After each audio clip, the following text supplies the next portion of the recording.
മധുര മീനാക്ഷി എന്ന് കേൾവി കേട്ട ദേവിയുടെ ക്ഷേത്രം പണ്ട് പാണ്ഡ്യരാജാക്കന്മാരുടെ വകയായിരുന്നു. പാണ്ഡ്യരാജാക്കന്മാരുടെ രാജധാനി മധുരയിലായിരുന്നതിനാൽ അവർ ആ ദേവിയെ അവരുടെ പരദേവതയായിട്ടാണ് വിചാരിക്കുകയും ആചരിക്കുകയും ചെയ്തു വന്നിരുന്നത്. ഒരിക്കൽ ആ ദേവി വിഗ്രഹത്തിൽ ചാർത്തിയിരുന്ന വളരെ വിലപ്പെട്ടതും രത്നം പതിച്ചതുമായ മൂക്കുത്തി എങ്ങനെയോ കാണാതെ പോയി. ശാന്തിക്കാരൻ നിർമ്മാല്യം വാരി പുറത്തിട്ടതിന്റെ കൂടെയോ അഭിഷേകവും മറ്റും കഴിച്ച സമയം ഓർക്കാതെ ശാന്തിക്കാരന്റെ കൈമുട്ടി തെറിച്ചോ എങ്ങനെയാണത് പോയതെന്ന് ആർക്കും ഒരു നിശ്ചയവുമില്ലായിരുന്നു. മൂക്കുത്തി പോയി എന്ന് കേട്ട് പാണ്ഡ്യരാജാവ് പലവിധത്തിൽ അന്വേഷണങ്ങൾ നടത്തിയിട്ടും ഒരു തുമ്പുമുണ്ടായില്ല. ബിംബത്തിന്മേൽ ചാർത്തിയിരുന്ന സാധനം ശാന്തിക്കാരനറിയാതെ പോവുകയില്ലെന്ന് തന്നെ ഒടുക്കം രാജാവ് തീർച്ചപ്പെടുത്തി. ശ്രീകോവിലിനകത്ത് ശാന്തിക്കാരനല്ലാതെ മറ്റാരും കയറുക പതിവില്ലാത്തതിനാൽ രാജാവിന്റെ വിചാരം അന്യായമായി പോയി എന്ന് പറയാനുമാവില്ല. എങ്കിലും ശുദ്ധാത്മാവും ദേവിയെക്കുറിച്ച് വളരെ ഭക്തിയുമുള്ള ആളുമായിരുന്നു ആ പഴയ ശാന്തിക്കാരൻ. അദ്ദേഹത്തിന് ഈ മൂക്കുത്തി പോയത് ഏതു പ്രകാരമാണെന്ന് വാസ്തവത്തിൽ യാതൊരു അറിവും ഉണ്ടായിരുന്നില്ല. അങ്ങനെ ഉഗ്രശാസനനായ പാണ്ഡ്യരാജാവ് ശാന്തിക്കാരനെ പിടിച്ചുവരുത്തി ചോദ്യം തുടങ്ങി. പല വിധത്തിൽ ചോദിച്ചിട്ടും മൂക്കുത്തി പോയത് ഏതു പ്രകാരമാണെന്ന് അറിഞ്ഞുകൂടാ എന്ന് തന്നെ അദ്ദേഹം പറഞ്ഞു. ഒടുക്കം രാജാവ് 40 ദിവസത്തിനകം ആ മൂക്കുത്തി ശാന്തിക്കാരൻ എങ്ങനെയെങ്കിലും തേടിപ്പിടിച്ച് ഹാജരാക്കണമെന്നും അല്ലാത്തപക്ഷം ശാന്തിക്കാരന്റെ ശിരച്ഛേദം ചെയ്യിക്കുന്നതാണെന്നും കൽപ്പിച്ചു. ഇതുകേട്ട ശാന്തിക്കാരൻ ഒന്നും മറുപടി പറയാതെ വ്യസനത്തോടു കൂടി രാജസന്നിധിയിൽ നിന്നും പോയി. എന്നാൽ ആ ബ്രാഹ്മണന് പലവിധത്തിൽ അന്വേഷിച്ചു നോക്കിയിട്ടും മൂക്കുത്തി കണ്ടെത്താനായില്ല. അങ്ങനെ 39 ദിവസവും കടന്നുപോയി.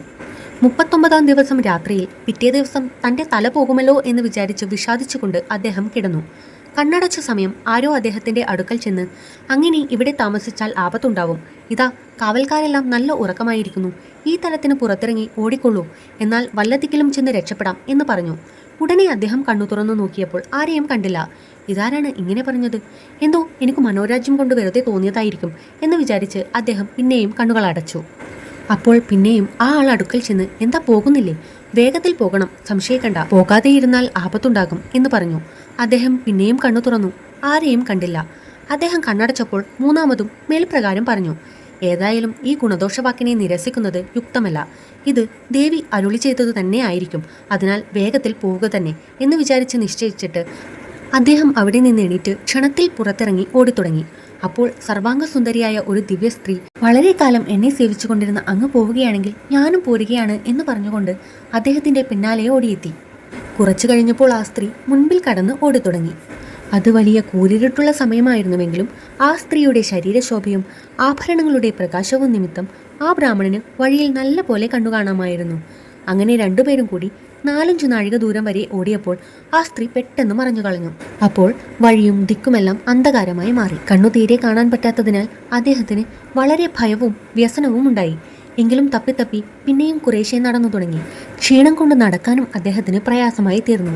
രാജാവിന്റെ ആളുകൾ പിന്നാലെ ഓടിയെത്തി പിടിച്ചെങ്കിലോ എന്നുള്ള ഭയവും അദ്ദേഹത്തിന് ഇല്ലായികയില്ല. എങ്കിലും ക്ഷീണം നിമിത്തം വല്ലതിക്കലും കുറച്ചിരിക്കുകയോ കിടക്കുകയോ ചെയ്യാതെ നിവർത്തിയില്ലെന്ന് അദ്ദേഹത്തിന് തോന്നി. അപ്പോൾ ഇടിമിന്നലിന്റെ പ്രകാശം കൊണ്ട് അദ്ദേഹം ആ വഴിക്കു സമീപത്തായി ഉണ്ടായിരുന്ന വഴിയമ്പലം കണ്ടു. തപ്പിത്തടഞ്ഞ് അദ്ദേഹം അവിടെ ചെന്ന് കയറി 2-ാം മുണ്ട് വിരിച്ച് കിടന്നു. മനസ്സിൽ വളരെ ഭയവും വിചാരങ്ങളും ഉണ്ടായിരുന്നുവെങ്കിലും ക്ഷീണം കൊണ്ടോ എന്തോ കിടന്നയുടനെ അദ്ദേഹം ഉറങ്ങിപ്പോവുകയും ചെയ്തു. അക്കാലത്ത് കേരള രാജ്യം അടച്ചുവാണിരുന്ന ചേരമാൻ പെരുമാൾ ഒരു ഭഗവതിയെ പ്രതിഷ്ഠിക്കണമെന്ന് വിചാരിച്ച് വൈക്കത്ത് ഉദയനാപുരത്തും ഒരു സുബ്രഹ്മണ്യനെ പ്രതിഷ്ഠിക്കണമെന്ന് വിചാരിച്ച് ഇപ്പോൾ കുമാരനല്ലൂർ എന്ന് പറഞ്ഞു വരുന്ന സ്ഥലത്തും ഓരോ അമ്പലം പണി കഴിപ്പിച്ച് പ്രതിഷ്ഠയ്ക്ക് മുഹൂർത്തവും നിശ്ചയിച്ച് അതിലേക്ക് വേണ്ടുന്നവയെല്ലാം വട്ടം കൂട്ടിക്കൊണ്ടിരിക്കുകയായിരുന്നു. വഴിയമ്പലത്തിൽ കിടന്നുറങ്ങിയ ബ്രാഹ്മണൻ പിറ്റേ ദിവസം കാലത്തുണർന്ന് കണ്ണു തുറന്നു നോക്കിയപ്പോൾ കുമാരസ്വാമിയെ പ്രതിഷ്ഠിപ്പിക്കാനായി ചേരമാൻ പെരുമാൾ പണിയിച്ച അമ്പലത്തിലായിരുന്നു. ഇതെന്തൊരത്ഭുതം എന്ന് വിചാരിച്ച് അദ്ദേഹം ചുറ്റും നോക്കിയപ്പോൾ അവിടെ ശ്രീകോവിലിനകത്ത് പീഠത്തിന്മേൽ സർവാംഗസുന്ദരിയായ ഒരു ദിവ്യ സ്ത്രീ, ആ ബ്രാഹ്മണന്റെ മുൻപിൽ കടന്നോടിയ ആ ദേവി ഇരിക്കുന്നത് അദ്ദേഹം കണ്ടു. അത് സാക്ഷാൽ മധുര മീനാക്ഷിയായിരുന്നുവെന്നുള്ളത് വിശേഷിച്ച് പറയണമെന്നില്ലല്ലോ. ആ ബ്രാഹ്മണൻ അമ്പലത്തിൽ നിന്ന് പുറത്തിറങ്ങി അവിടെ കണ്ടവരോടെല്ലാം ഈ ക്ഷേത്രത്തിൽ മധുര മീനാക്ഷി കുടികൊണ്ടിരിക്കുന്നു എന്ന് പറഞ്ഞു. അത് കേട്ടവരെല്ലാം ആ അമ്പലത്തിൽ ചെന്നു നോക്കി. ഒന്നും കണ്ടില്ല. എവിടെയിരിക്കുന്നു എന്നവർ ചോദിച്ചു. ബ്രാഹ്മണൻ ഇതാ ആ ശ്രീകോവിലിനകത്ത് എന്ന് ചൂണ്ടിക്കാണിച്ചുകൊണ്ട് പറഞ്ഞു. ദേവിയെ ആ ബ്രാഹ്മണന് പ്രത്യക്ഷമായി കാണാമായിരുന്നുവെങ്കിലും മറ്റാർക്കും കാണുവാൻ പാടില്ലായിരുന്നു. അതിനാൽ ആ ജനങ്ങൾ ഇദ്ദേഹം ഒരു ഭ്രാന്തനാണ്, അസംബന്ധം പറയുകയാണ് എന്നും മറ്റും പറഞ്ഞ് പരിഹസിച്ചു. അങ്ങനെ ഈ കാര്യം ചേരമാൻ പെരുമാളിന്റെ കാതിലും എത്തി. എന്നാൽ അദ്ദേഹത്തിനും ദേവിയെ കാണാൻ സാധിക്കുന്നുണ്ടായില്ല. ചേരമാൻ പെരുമാളും ഇവിടെ ആരെയും കാണുന്നില്ലല്ലോ എന്ന് ബ്രാഹ്മണനോട് പറഞ്ഞു. ബ്രാഹ്മണൻ എന്നാൽ എന്നെ തൊട്ടുകൊണ്ട് നോക്കൂ എന്ന് പറഞ്ഞു. ചേരമാൻ പെരുമാൾ ആ ബ്രാഹ്മണനെ തൊട്ടുകൊണ്ട് നോക്കിയപ്പോൾ ദേവി ശ്രീകോവിലിനകത്ത് പീഠത്തിന്മേൽ ഇരിക്കുന്നത് പ്രത്യക്ഷമായി കണ്ടു. പിന്നെ പെരുമാൾ ഇങ്ങനെ വരുവാനുള്ള കാരണം എന്താണെന്ന് ആ ബ്രാഹ്മണനോട് ചോദിക്കുകയും ഉണ്ടായ സംഗതികളെല്ലാം ആ ബ്രാഹ്മണൻ വിസ്തരിച്ചു പറഞ്ഞ് ചേരമാൻ പെരുമാളെ ഗ്രഹിപ്പിക്കുകയും ചെയ്തു. സംഗതികളെല്ലാം കേട്ടപ്പോൾ ചേരമാൻ പെരുമാൾക്ക് വിശ്വാസവും വിസ്മയവും ഉണ്ടായെങ്കിലും സ്വല്പം കോപവും ഇച്ഛാഭംഗവും കൂടി ഉണ്ടാകാതെ ഇരുന്നില്ല. ഞാൻ സുബ്രഹ്മണ്യ സ്വാമിയെ പ്രതിഷ്ഠിക്കാനായി ഉണ്ടാക്കിച്ച സ്ഥലത്ത് അതിനിടയാകാതെ ഇരിക്കത്തക്കവണ്ണം മുൻകൂട്ടി കടന്നു വന്നിരുന്നു കളഞ്ഞ ദേവിക്ക് ഞാൻ യാതൊന്നും കൊടുക്കുകയില്ല എന്ന് ചേരമാൻ പെരുമാൾ പറഞ്ഞു. ദേവി വേണ്ടതൊക്കെ സ്വയമേവ ഉണ്ടാക്കിക്കൊള്ളട്ടെ. ഞാൻ വിചാരിച്ച മുഹൂർത്തത്തിൽ തന്നെ സുബ്രഹ്മണ്യ സ്വാമിയെ പ്രതിഷ്ഠിക്കും. അത് ദേവിയെ പ്രതിഷ്ഠിക്കാമെന്ന് വിചാരിച്ച സ്ഥലത്താക്കി കളയാം. ഇതാ ഞാൻ ഇപ്പോൾ തന്നെ വൈക്കത്തിന് യാത്രയാകുകയാണ്. അതും പറഞ്ഞ് അദ്ദേഹം അപ്പോൾ തന്നെ അവിടെ നിന്ന് പോവുകയും ചെയ്തു. ചേരമാൻ പെരുമാൾ അവിടെ നിന്ന് പോയി 5-8 നാഴിക വടക്കായപ്പോൾ ആ പ്രദേശമെല്ലാം ആകസ്മികമായി അതികഠിനമായ മഞ്ഞു വന്ന് നിറഞ്ഞു. അദ്ദേഹത്തിനും കൂടെയുണ്ടായിരുന്നവർക്കും കണ്ണു തീരെ കാണാൻ പാടില്ലാതെയായി. വഴി തിരിച്ചറിയാൻ പാടില്ലാതെ എല്ലാവരും കുഴങ്ങി. അപ്പോൾ ചേരമാൻ പെരുമാളുടെ ഒരു സേവകൻ ഇങ്ങനെ പറഞ്ഞു: നമുക്കിപ്പോൾ ഈ ആപത്ത് നേരിട്ടത് ആ ദേവിയുടെ മായാവൈഭവം കൊണ്ട് തന്നെ ആയിരിക്കണം. അല്ലാതെ ഇപ്പോൾ ഇങ്ങനെ വരാനിടയില്ല. ആ ദേവിയുടെ മാഹാത്മ്യം ഒട്ടും ചില്ലറയല്ല. ആ ദേവിയും ബ്രാഹ്മണനും ഇവിടെ വന്നെത്തിയ കഥ കൊണ്ട് തന്നെ ഇതറിയാവുന്നതാണ്.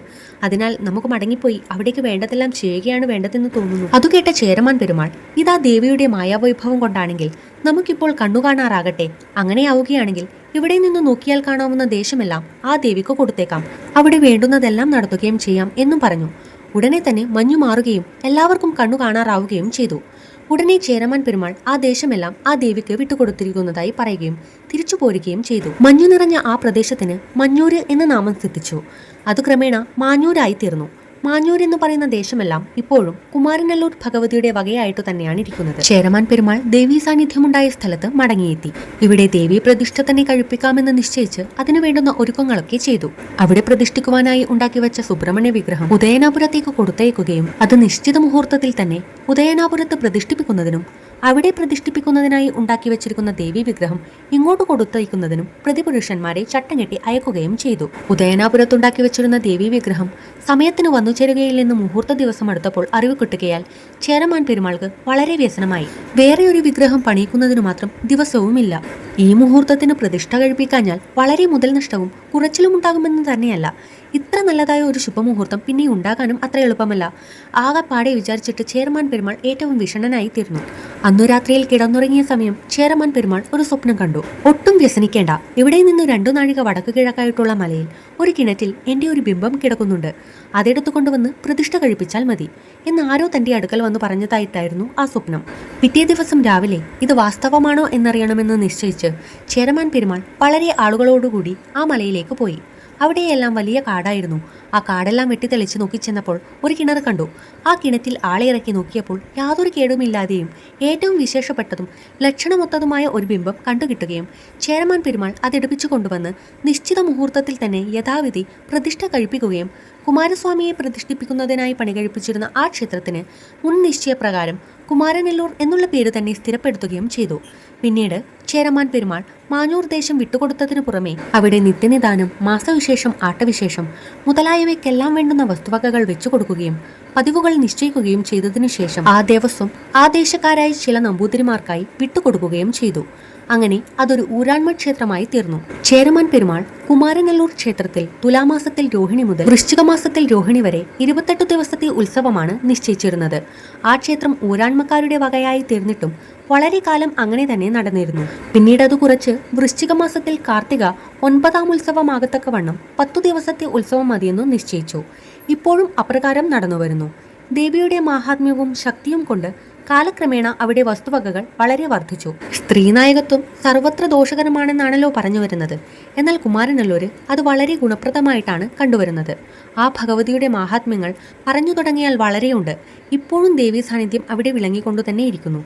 ദേവിയോടുകൂടി മധുരയിൽ നിന്ന് പോന്ന ബ്രാഹ്മണന്റെ വംശജന്മാർ ഇപ്പോഴും കുമാരനെല്ലൂരുണ്ട്. അവരുടെ ഇല്ലപ്പേര് മധുര എന്നും അവിടെയുള്ളവരെ മധുര നമ്പൂതിരിമാർ എന്നുമാണ് പറഞ്ഞു വരുന്നത്. ഇതുപോലുള്ള കഥകൾ കേൾക്കാനായി ചാനൽ സബ്സ്ക്രൈബ് ചെയ്യൂ. അതുപോലെ തന്നെ ഈ കഥ ഇഷ്ടമായെങ്കിൽ ലൈക്ക് ചെയ്യാനും കമൻറ്റ് ചെയ്യാനും മറക്കരുത്.